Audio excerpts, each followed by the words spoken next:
A listener production.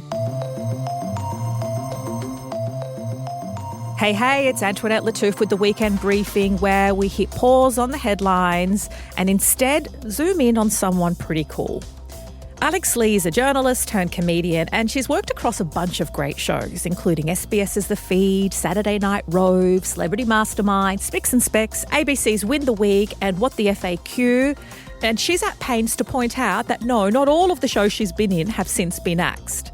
We also cover that time shock jock cum alleged sexual predator Alan Jones tried to sue Alex for a comedy skit she made, making fun of him, which was pretty darn stressful. But Alex says that pales in comparison to the stresses of becoming a mum and feeling like the internet is constantly trying to sell you shit for your small human while making you feel like you're a terrible parent.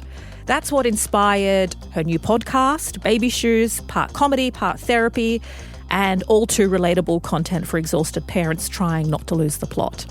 Later in the show, we've got the weekend list, everything you should be watching, reading, eating, listening to, and everything in between. But first, my chat with the very funny, very sharp Alex Lee.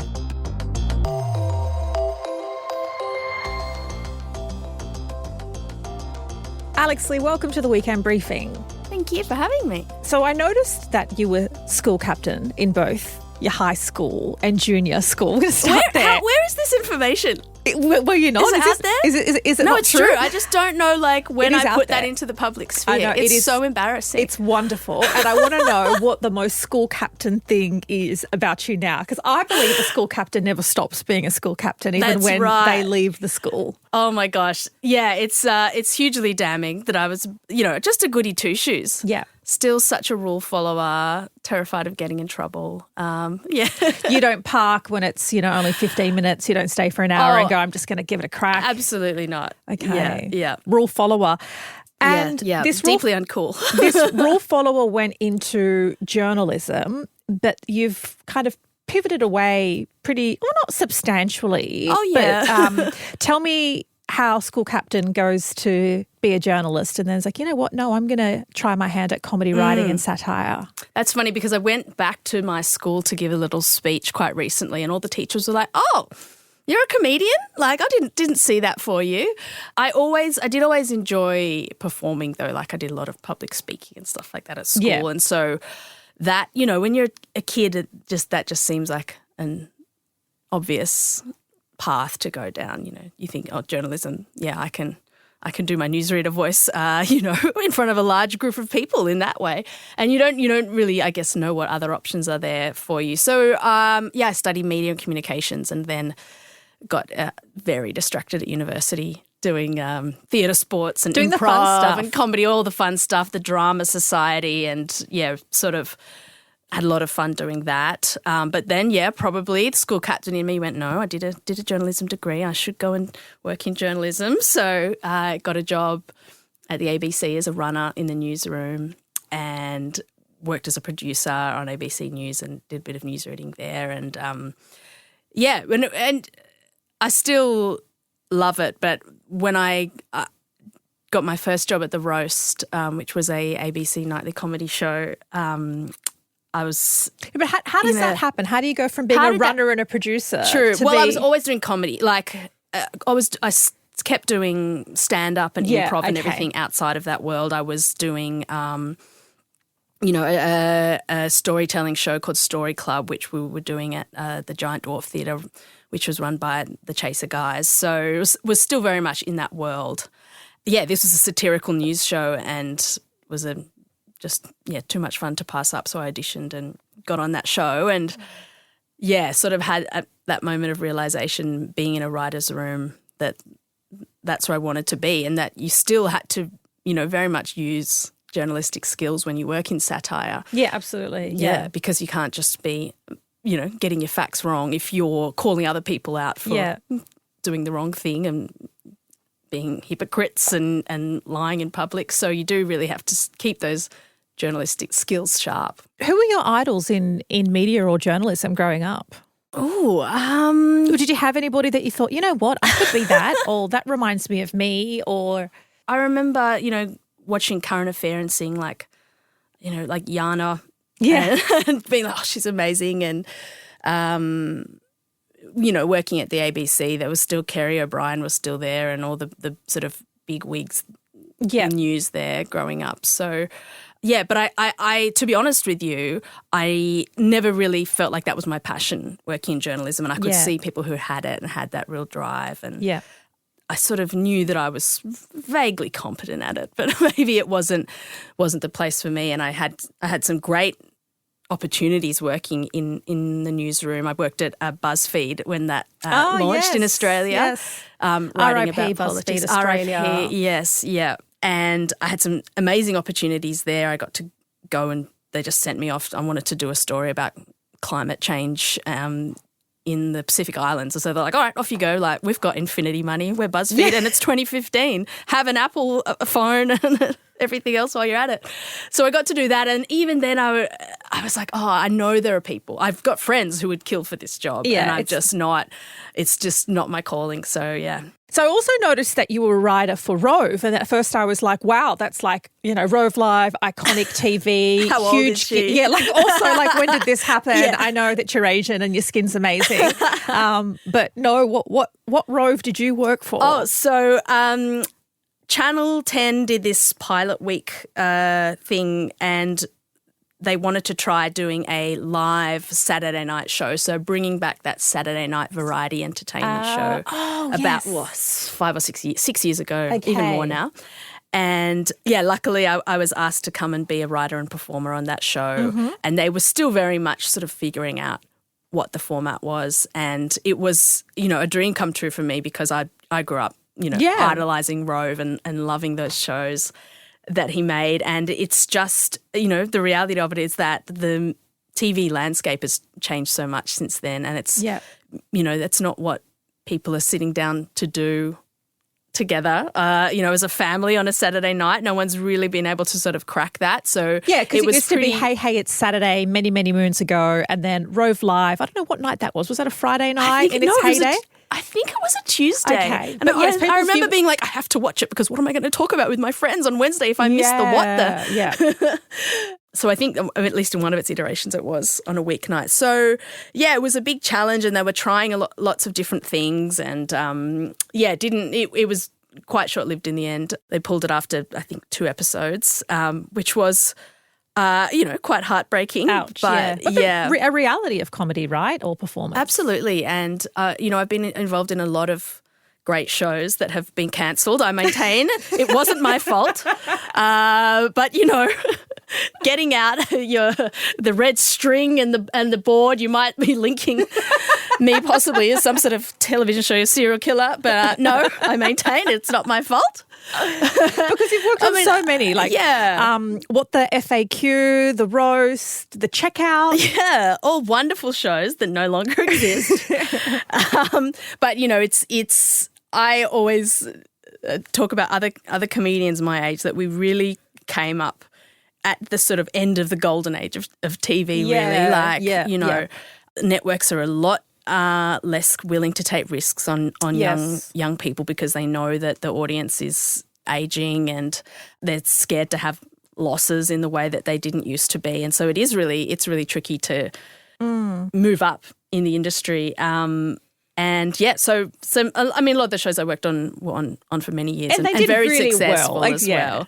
Very, very well. And very, very grateful for all the opportunities. But it really does, it does something to your brain chemistry where if you never believe that something is real until it's basically finished being on air, and then you're like, okay, now I can say that I was on this show.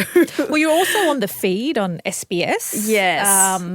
And that still exists in... That still exists in digital form. Yeah. And that was such an incredible show, and it was, especially when I was there, maybe one of the only shows that was doing weekly comedy. So I was doing it with Vic Zerps and Jenna Owen, Michael Hing, Cameron James, and the comedy section was only just the end of the show. So it was mostly a brilliant current affairs documentary show. I think the only other one was Mark Humphreys at 7:30. Was he doing the skit at that time? Yes, towards the end of it, He was, but otherwise that was it, you know. Yeah.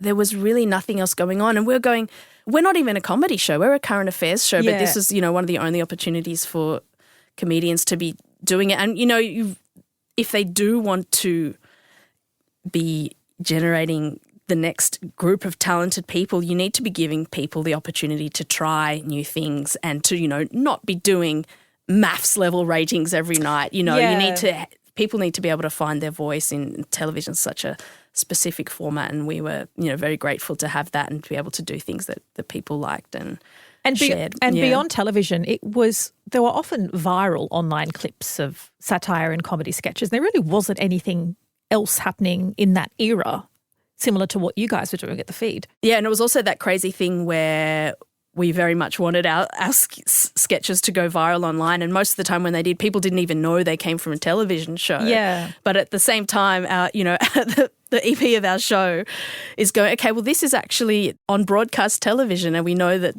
the main audience is women in their 60s. Yeah. Can you not alienate them completely in this sketch? And we go, but we want people to watch it online. So there was always that tension. Yeah, what about the tension, is particularly with satire, of being able to take risks and push boundaries and hold people accountable, but then the weight of a network or an organisation behind you and defending you is really important. And the Chaser guys for many, many years did the most crazy and hilarious sketches, which got them in all sorts of trouble.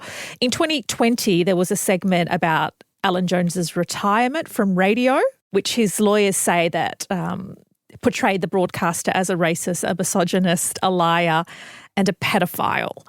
What was that process like for you? Because I always believe if you're pissing someone off like Alan Jones, you're doing a good job. That's kind of my litmus test. But is it terrifying in a comics world to have the might of, you know, defamation pushed against you? Absolutely, yeah. That was a very scary experience, and I was very lucky to have the backing of the network 100%. And we knew. So it was when he announced his retirement, and basically I was just saying things that were very much already in the public sphere. Yeah, and all things I've called him. Yeah, and you know that the monologue had been like lawyered to death even before it went to air, and it was very scary. You know, as you would know, like just even the thought that there are lawyers going through everything that you've ever done, you know, whether or not it's public or something that you thought was private, and they ended up, you know, we didn't end up going to court, which I was very relieved about, but it's terrifying. And I think even if those cases don't end up going to court, they do have a sort of freezing effect because people see that he's going to sue, I'm not even going to mention him. Like people just think, it does end up having a self-censoring effect on the media environment where you go, well, I'm going to mention this person's name and they're probably going to come after me. So what's the point? I can just, you know, it is just comedy. I'll just make a joke about something else. But especially when the networks are very risk averse as well, it ends up, unfortunately, it ends up with a sort of pretty boring media landscape, safe, right? More safe, and then people wonder why people aren't tuning into traditional broadcasting networks, and you think, well, maybe because everyone's a little bit scared of saying something that's going to get them sued. So, I'm not really sure the way out of it. Really, I guess independent media. Yes, and I mean, it sounds like a nice notion, but if someone like an Alan Jones or as well resourced as that is going to come after an independent media with whatever lawsuit, it's really hard to defend. Like and I think that's the tension. Like people want independent voices, they're going online, but then you don't have a team of lawyers or a budget for, like, you know, SBS was, I'm not sure how it all transpired, but it sounds as though SBS backed you and the matter resolved. Onto something almost as terrifying as having a litigious, angry, horrible man try and sue you, and that is trying to navigate becoming a mum in the world of social media. You've got 2 little boys. Yes. And what is it that's so terrifying about the influx of what you're told you need to buy? Yes, it is this crazy thing that happens to your algorithm. I spend a lot of time on my phone, and you know, when you don't have kids, it's just this perfect little, you know, curated feed of things that you want to buy and like flowers or whatever it is that you're into. And then the second you become pregnant, I think your phone knows maybe even before you do. And you just enter this, your algorithm is just warped into this world of baby must-haves and things you need to buy and clothes you should be wearing, and then the world of mum-fluencers, which is a terrifying word and even more terrifying in real life. And the cumulative effect of it is that you never sort of stop thinking about what you should or shouldn't be doing as a parent. And I think it's especially true if you're a mother, because there's that space is very sort of women dominated. And it just becomes this, usually your phone time is when you're sitting down to relax, but you actually you never switch off thinking, because your whole feed is like, oh, this is the parenting technique that you should be doing. And if you are saying good boy or good girl to your child, you're doing irreparable damage to them, and you're not making them be self-sufficient if you're praising them too much. And then there's something else, and it's like, if you're not doing this type of sensory play with your child every day, they're going to become a murderer. Yeah, exactly. Yeah. And all these baby must-have products that you should have, and it's so overwhelming when you sit down to sort of go, okay, what do I actually need? And then it starts when you're pregnant, and then it just seems to continue. I don't know. It's still going for me. So it's the kids' crap economy. It doesn't stop. Yeah. What's the craziest thing you've bought that you were convinced you needed for a baby or a child, and you have it and you're like, why on earth did I buy this? Probably the bottle warmer product, where it's sort of marketed as this convenient thing to get your baby's bottle at the perfect temperature wherever you are. Yeah. And it was just, and it's so heavy. I don't even think I ended up using it once because I couldn't figure out how to charge it. It was, hundreds of dollars. And then I just thought, why? I already had a system where I just carried a bit of hot water around, or, God forbid the baby has a milk that is below the optimal temperature. And it was fine, but you get convinced that this is something that you need to have, and if you're not doing it, you're failing them in some way. So something I talk about a lot with my friend Hamira, who is also, she's got a 1-year-old now, and we just started talking about this sort of world that you're exposed to. And, when you're a mum, it's so isolating a lot of the time. So you're just sitting there looking at all this stuff that you should be buying while you're breastfeeding, and spending all this money ordering things online. And it's honestly, I can say a purchase at 3 a.m. while you're breastfeeding is probably not something that you need. Yeah, absolutely. So that was the genesis of your new podcast? Yes. Baby Shoes? It's called Baby Shoes. Why is it called Baby Shoes? It's called Baby Shoes. Well, firstly, babies don't need shoes. Absolutely, yeah. Right? Nail on the head. Okay. Yeah, Sorry. yeah. I mean, it's always one of those things that before you have kids, like I remember being like, oh, look at these tiny little pair of Adidas. They're adorable. I can't wait to be a mummy. And then you become a mum and you've got all these baby shoes and you're like, what am I doing? They're babies. I don't need these. And then when they do start walking and you're buying baby shoes, it is just a minefield. Like, you get these ads in your feed that are like, if your child wears these shoes that don't have the proper wide toe box, then their toes are going to be squashed and you're going to ruin their development.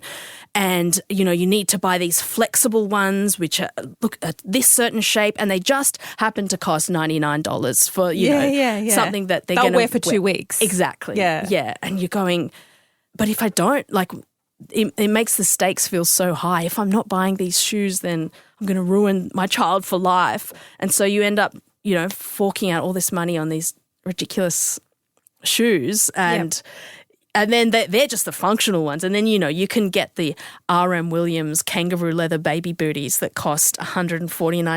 And oh, that's wild. Yeah, dress your child like a little investment banker. On the podcast, what else do you talk about other than wild, expensive shit your baby doesn't need? Or is there so much of it that takes up? Oh, there's so much. I mean, everything sort of boils down to making mums feel very guilty that they're not doing enough, or very anxious. A crazy one, which is called the Windy. Have you heard about this? Do you have kids, Antoinette? Yeah. Oh, yeah. Mine are older, 12 and 10. Oh, great. So this is like a fairly new one, and it's like this tube that you put, if your baby has gas, if they're colicky, it's like this tube that you put up their bum.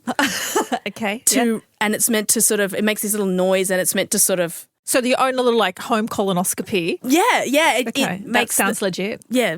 So they pass gas and stops them crying.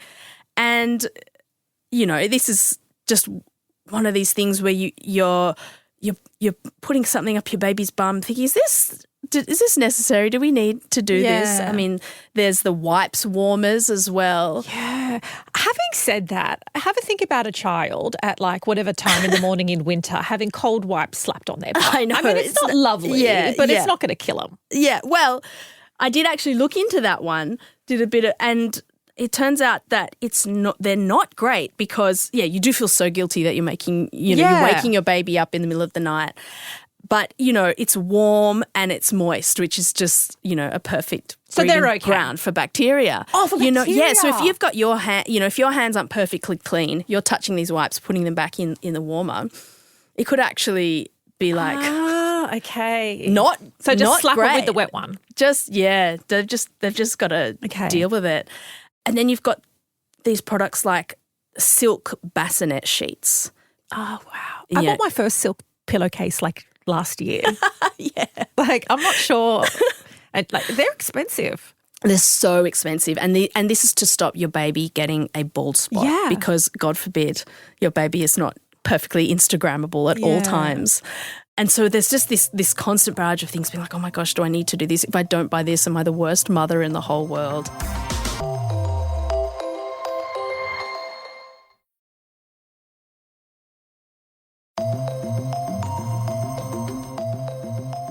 Just speaking of baby photos online, obviously you have the mummy influencers who are well and truly, their content is about waking up and waking the child up and what they feed them. And so they're very much playing out their lives online. How do you manage that now, having two young children, being in the public eye, that debate about how much do you share and how much do you keep private? Yeah, it is...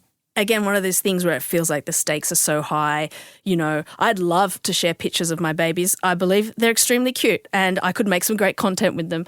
But, you have to think about their privacy and what AI is, scraping and what that's going to be used for, and if they have, if they're able to consent to have things online. So I do try to keep them off, but every now and then I'll crack. I'm like, look how cute he is. I can't keep this cute picture to myself. I'm only human. And cute and blonde.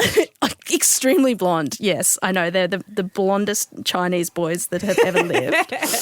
And Hum, who I do the podcast with, her baby is ridiculously cute. And I think it takes every ounce of her willpower not to post that baby. I think who really cops it are the family WhatsApps.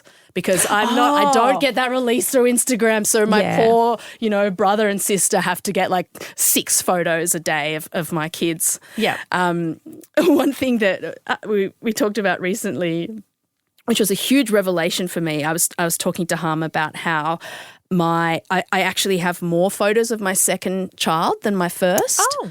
And I was like, oh, that's weird, because I thought everyone always said the second child always gets forgotten in photos. And I sort of looked at it, still thousands of photos. Yeah. And then we realised there was more. And I was like, oh, that's so strange. And then Hum absolutely roasted me legitimately and said, I think I know why. It's because your second child looks more like you. Oh, it does it? He totally does. And I was like, oh my gosh, I'm such a narcissist. I was like, oh, what is it about this baby that is so cute to me? Oh, I'll never figure it out.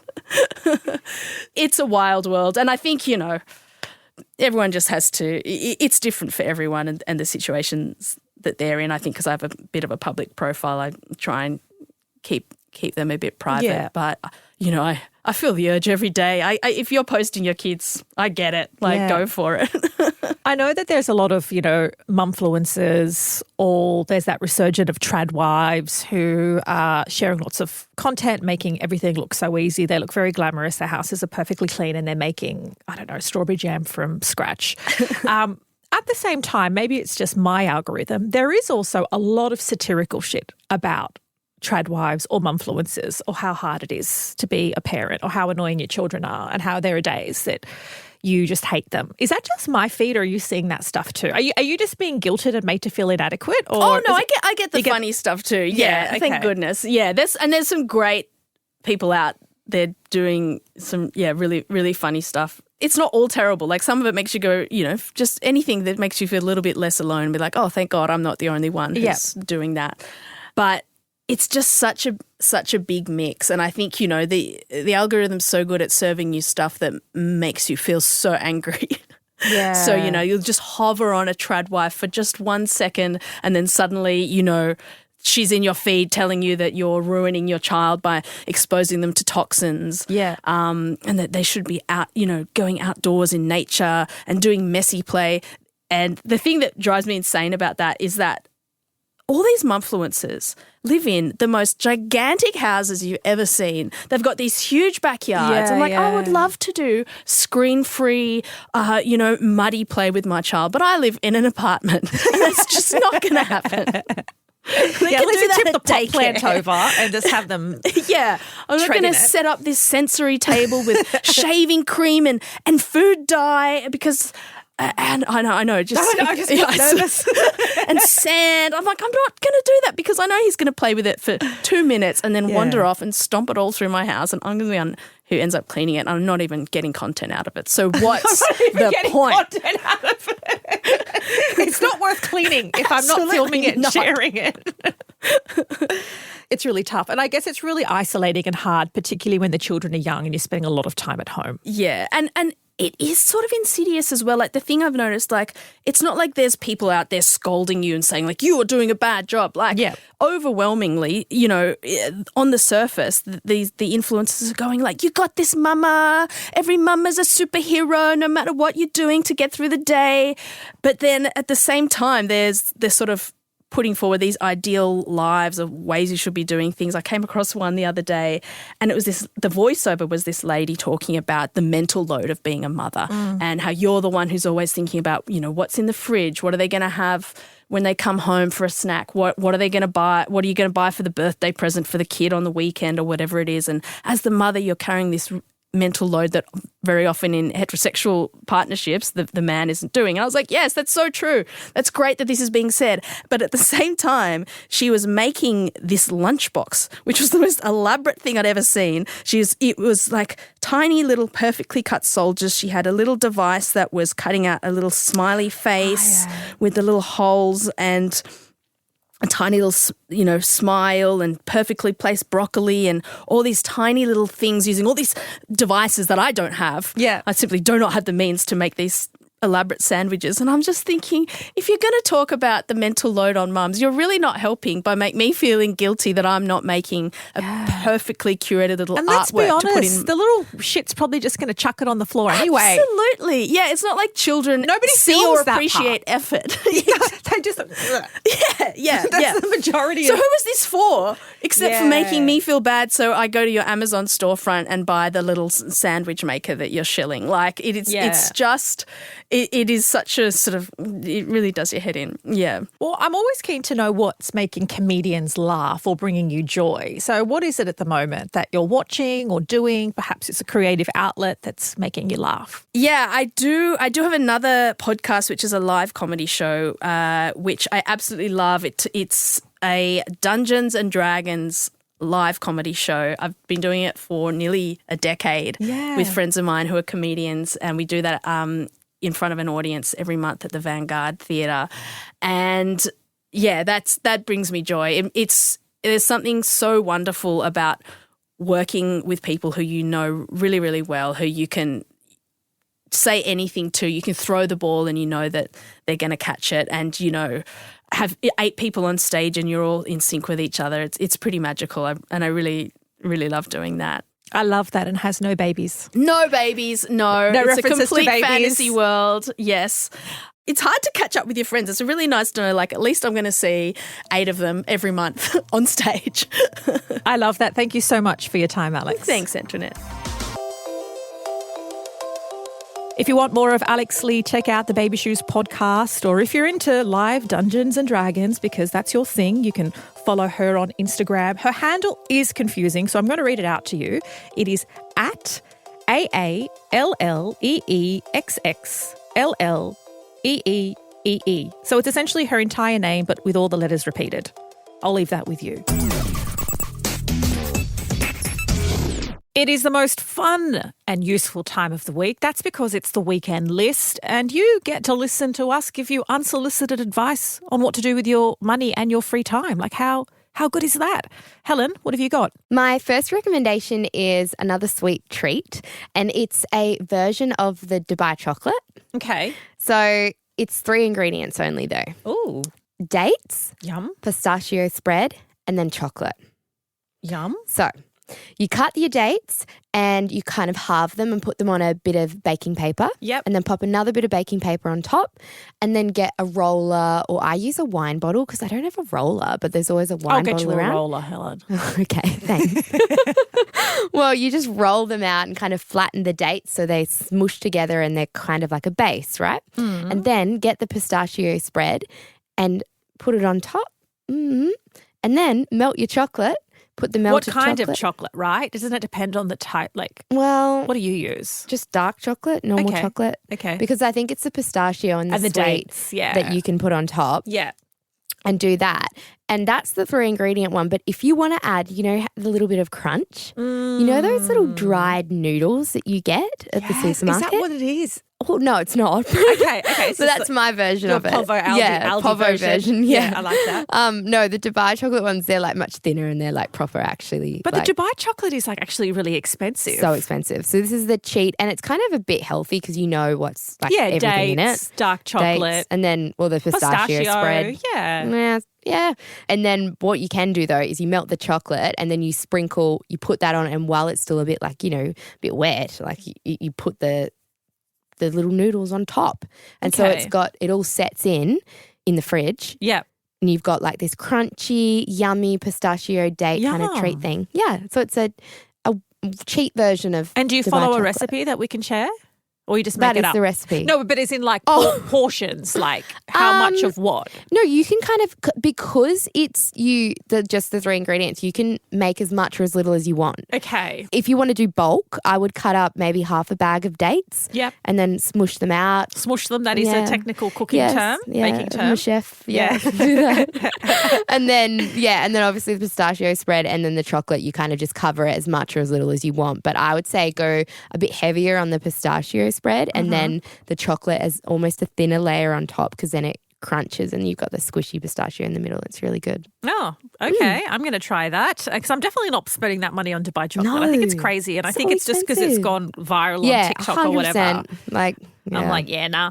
Okay, so I have been trying this new makeup. It's called Home Beauty, HOLME, and it's an Aussie brand created by Hilary Holmes. She's a former makeup artist and then she started creating products, and I just love it because the textures are gorgeous, the finishes are beautiful, and it's just not pricey like when you do the like per mil comparison. And I particularly love her base primer. Do you use a primer? No, I just use sunscreen. Well, I use I know. I don't usually use a primer. Yeah. But apparently it's good. It's really good for your skin. This primer gives you this sort of glowy look without looking like you're wearing a full face of whatever. And it has a bit of a tint to it. So you can mix a little bit of foundation with your primer and it does both. But it just gives this like beautiful dewy look, which in winter when your skin can get a bit dry. Yeah, definitely. I also love her lip glosses. And what I mainly like is that all of her products are cruelty-free, no nasties, no parabens. They've got lots of skin-loving ingredients, all these kakadu plum and oil. The packaging is very eco-friendly. And I just like supporting an Australian woman and her business. Yeah. And you can get that online, HOLME, Home Beauty. And that's what I've been wearing lately. And the fact that she was a makeup artist and she's made it, it's going to be like, good. Yeah, well, she also knows what's also out there and what she's used, all the different products. And she's so she's found something different. The products. She's like, okay, what can I create that's different? Yeah. So that's what I would recommend. I like that one.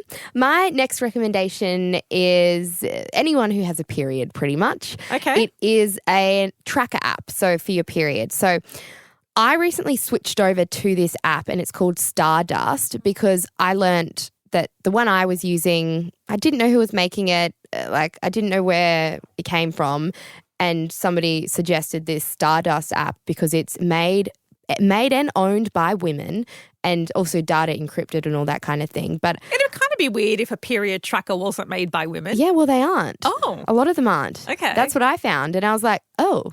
And I was get away from my ovaries. Yeah. And it made so much sense when I changed over to this one that it does feel way more like friendly. Like I'm like, oh my God, how did I not notice that the old app was not made by women? Yeah. But this one is also, it's kind of a little bit fun because it also intertwines astronomy into your period tracking app, like just a little bit of like, oh, you know, you might be feeling like this or whatever with like the star signs and that kind of thing. Yeah. But it also, what I really love is it shows you a rough, you know, it gives you a guide of your hormones, of where your hormone levels are going to be throughout your cycle. And obviously dependent on every individual, and I would get a proper hormone check if you are concerned about that.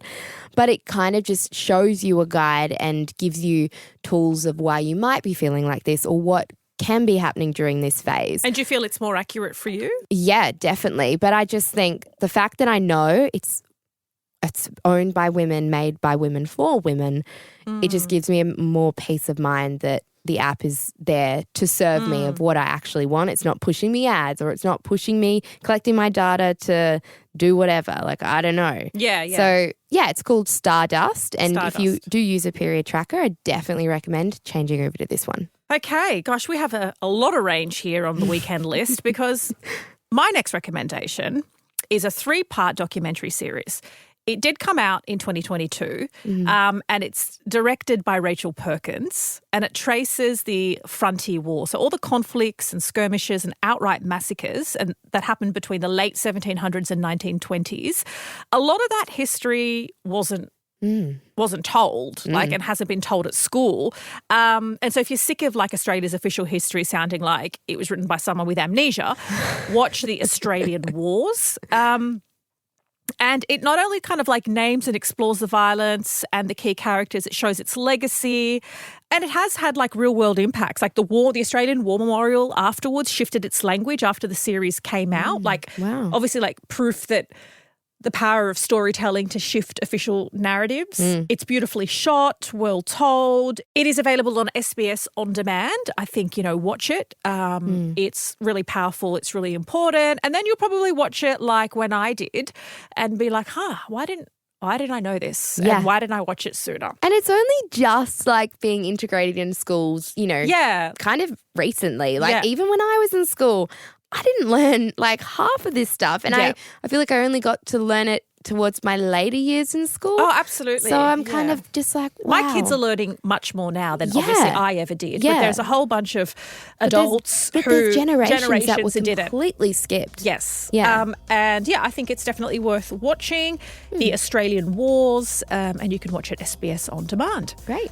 But that is it for this week. Thank you so much for hanging out with us. We always love keeping you company. We also love hearing your feedback. Give us a review. Tell us what you think about this chat with Alex Lee. Make sure you give us 5 stars. We do love 5 stars. And we will be back in your headphones on Monday with all the headlines and a fascinating deep dive. Take care of one another, and I will catch you next week.